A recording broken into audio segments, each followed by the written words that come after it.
In this video, I'm going to prove to you that things that are both cheap and small can be really cool with this, the new Suzuki Jimny. And as part of the review, of course, I'll be driving it off and on road. Actually, I can just do that here, look. Off road, brum, brum, brum, brum, brum, brum, brum. On road, brum, brum, brum, brum, brum. Yeah, it's all right. Yeah, of course, I've got the real car here. My jokes just get worse and worse. Right, let's kick off by talking about this car's design, because this is where the cool factor comes in. Because I mean, just look at it. It's as though a Land Rover Defender and a Mercedes G-Wagon went off-roading for a bit of rough and tumble and didn't wear any protection, and the result was 9 minutes later, this appeared. It's just a cool little thing. In fact, it's so small that it could probably fit in a normal full-size SUV's boot. So in terms of length, it's only 3.6 metres long, width-wise 1.6 metres, but it's still pretty high. It's 1.7 metres tall. Now, I reckon this is such an interesting looking car that I've just put a post on my Instagram feed at Matt Watson Cars, and I bet it gets more likes than my other posts. So go there and check it out and see if I'm right. The Suzuki Jimny has a bit of a cult following. It first went on sale in 1970 as a tiny car you could drive literally anywhere. The Mark II was introduced in 1981 and then the Mark III in 1998, each remaining faithful to the initial concept. And it's worked. In total, almost 3 million Jimnys have been sold worldwide. Needless to say, Suzuki is keen to capitalise on this heritage. There's various design features from the old Jimnys which feature on this car. Now, you won't know them unless you're a complete and utter Jimny nerd, so I'll show them to you now. For instance, the round headlights are just like on the original Jimny, only these ones are available with high-tech modern LEDs. Ooh. These little horizontal lines mimic the slits that are on the side of the bonnet of the Mark II. These rectangle sections on the grille mimic those of the grille of the Mark III. Wow. As with all previous Jimnys, there's a full-size spare wheel on the tailgate. Ah. This isn't the only way the new Jimny is faithful to its predecessors. As before, it's specifically built as a proper 4x4. And here's 5 features designed to help it rough it off-road. Unlike a normal car, the Jimny features a ladder frame chassis. Now, what that means is that you have this strong structure which the wheels and suspension are hung off, then the body goes on top. Now, this provides lots of strength for when you're off-roading, but it does add to the weight. Still, this little Jimny does only weigh 1.3 tonnes, so it's still fairly light for a proper off-roader. When you're driving the Jimny normally, you'll probably just run it in rear-wheel drive mode, but at speeds of up to 60 miles an hour, you can put it into four-wheel drive mode, and then if you stop, you can actually put it into four-wheel drive low ratio mode for some proper off-roading. Just like the back wheels, the front wheels are joined by a rigid axle, and that means that if you go over a bump, lifting up the one wheel pushes the other one down so it can still touch the ground for traction. Thanks to the short overhangs and decent ground clearance, you've got some good numbers for an off-roader. So the approach angle at the front is 37 degrees, the breakover angle, which is the bit in the middle, is 28 degrees, and the departure angle, the bit at the back, is 49 degrees. And those numbers are better than you'll get from a Jeep Wrangler. This little Jimny can brake each wheel individually, and that's really handy if you get into a situation when you're off-roading and diagonal wheels are off the ground, because what can happen is that the power will just be spun away through the wheels with no grip, and the ones that do have grip don't do anything. So the car will actually brake those spinning wheels and send the power back to the wheels that are on the ground to drive it forward. But just how good is the Jimny off-road? Well, I'm going to test it somewhere those small fashion SUVs would certainly flounder. Right, I've jumped into a green car so that we don't get our lovely yellow one dirty, and I'm going to put the car into low range four-wheel drive mode and head up this hill. Yeah, let's go, Jimny. I actually have hill hold controls if I want to. I can get on this brake, just here, and it'll hold. If I lift off the brake, lift off, look, leg up, and then I can get going again. There we go. Look at that traction, that's brilliant. And then I'm going to go down the hill. So I'm going to press this button down here and go into hill descent control mode. and it'll just do the braking for me. There we go. Look at that. Piece of piddle. Right then, let's try something else out now. See how this car copes when things get a little bit slippery. So here's some water and some very muddy ruts. Gotta keep on moving. Yeah, no bother for little Jimny.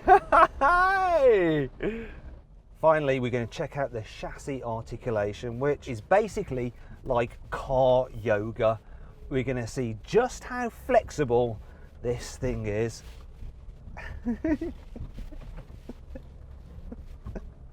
This is pretty intense. Do you know what? You can spend loads of money on a really expensive off-roader, or maybe buy yourself an old used Defender which is constantly breaking down and having problems and is a pig to live with. Don't bother. Just get yourself one of these Jimneys. They are magic. Be in no doubt, this new Jimny is the real deal, even though it looks more like a fashion statement than ever before. But is it as practical to live with as something less hardcore? The boot, well, it's not particularly easy to open it in tight spaces because it sticks out a long way, and the actual volume is around 85 litres, tiny. So if you want to carry anything, you have to go into two-seater mode like this, and then you have the same capacity as the boot on a Kia Stonic. Still, at least the opening's nice and wide and square. The side doors are almost as big as the tailgate, but there's only two, so getting into the rear seats isn't the easiest thing to do. Plus, the Jimny is a bit tight on rear legroom, and there's only space for 2 passengers back there. Still, this is not the end of the world, and neither is the interior ambience, or should I say, lack thereof. Let's just say it's a little bit dark and dingy in here because all the trim is black. Now, Suzuki said in their press brochure that they've done that because they didn't want any interior colours which might distract the driver. That is just marketing BS for that. We wanted to keep the cost down because look, I can see the bright yellow bonnet and I can see bits of bright yellow paintwork here on the inside, and think how much it could lift the cabin with just a few accents in here, and people would pay extra for them because this is not an expensive car really. It's going to start from around £16,000, but you're going to want to spend a bit extra for the SZ5, which will be about £17,500 to £18,000, because then you get a proper satellite navigation system with connectivity for your mobile phone with Apple CarPlay and Android Auto. You get the alloy wheels, you get the clever LED headlamps. You know, you're going to want that car, and it's not expensive. It doesn't feel particularly expensive inside, to tell you the truth. Everything's like kind of hard and brittle, but it's chunky, it looks tough, and it's easy to use. The biggest problem with the Jimny has always been that by making it good for off-roading, it's always been a little bit crap on-road compared to a more normal car. Thankfully, this new one is a lot better, but it's by no means perfect. So I'm on the motorway in the new Suzuki Jimny, and first thing I notice is that it seems to be constantly wandering about all over the place, almost like it's a naughty child. No, that way, come on, no, that way. Then there's the fact that, because it's quite tall and it's got very, very flat sides and it's reasonably light, it gets blown about quite a bit. So I've just gone past an HGV and I could feel the wind. And then there's the engine. So 1.5 litre, naturally aspirated, 101 horsepower. So I'm cruising along now and I'm doing around 70 miles an hour at 3,500 RPM. So I'm going to go for another gear. I've actually dropped a gear. The reason is that this car's only got 5 gears. It needs a 6th gear for on the motorway. Yeah, on a long journey, you're going to have to wear earplugs.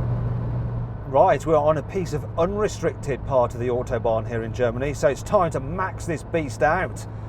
Now, if I put my foot down, the engine does pick up okay, but there's not too much pulling power. Could kind of do with a turbo unit, really, this, for a bit more in-gear punch, but let's build it up. Come on, build it up. Here we go. So I'm at 100 and almost 140 kilometers an hour. The engine is screaming, almost 150 kilometers an hour. Oh God, this is scary around this bend. Oh no. Hold on, everybody. Hold on. Come on. We're going to get 160 indicated. We are smashing it. Who needs a Porsche? 160. I tell you what, I've done almost double this on the Autobahn in a Lamborghini Aventador, and it was less dramatic. I couldn't get the little Jimny to go any faster. I had achieved VMAX at an indicated 160 kilometers an hour. But what's it like at more sedate speeds?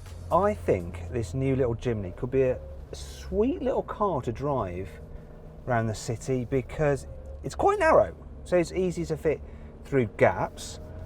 Also, you sit very high. I mean, you sit higher than in any of these kind of fake mini SUVs. So the view forward is brilliant. There's great all-round visibility, massive wing mirrors. It's simple to see where you're going. Also, steering's dead light as well, and the turning circle's not too bad in case you need to do a sudden U-turn. Can I do it round here? No, not quite. To be fair, the turning circle is about the same as a Suzuki Swift or a Volkswagen Up, which is good. And it's especially good for a car that's four-wheel drive. Gear shift is a bit long, but it's not too bad to slot into place. The brakes are a little bit odd though, so you press the pedal and not much happens, and then you press it a bit more, and then all of a sudden, yeah, you're braking. Yeah. Other than that, I think it's all right, you know. Just buttering around in a Jimny. All's good. In fact, I tell you what, when you're driving along a little bit quicker in town where it's all a bit broken, the car's always fidgeting and moving around. It's almost like driving down the road on one of those Pilates balls, you know, when you're kind of wobbling and like that, trying to engage your core to keep yourself stable. So yeah, get one of these, drive it around town. You won't need to go to the gym to do your Pilates class. You can also save on track days too by popping the Jimny into rear-wheel drive mode, turning the stability control off and go drifting Tokyo style. Oh my God! Just listen to those tyres squealing! Oh, they'll be ruined in no time! Actually, I'm not drifting at all. I'm just going around a roundabout at moderate speed, and it makes this noise.